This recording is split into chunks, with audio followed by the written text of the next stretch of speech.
ولتكن منكم أمة يدعون إلى الخير ويأمرون بالمعروف وينهون عن المنكر وأولئك هم المفلحون.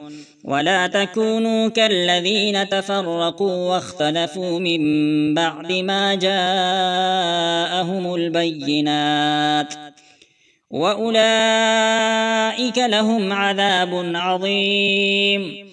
يوم تبيض وجوه وتسود وجوه، فأما الذين اسودت وجوههم أكفرتم بعد إيمانكم فذوقوا العذاب بما كنتم تكفرون. وأما الذين ابيضت وجوههم ففي رحمة الله هم فيها خالدون.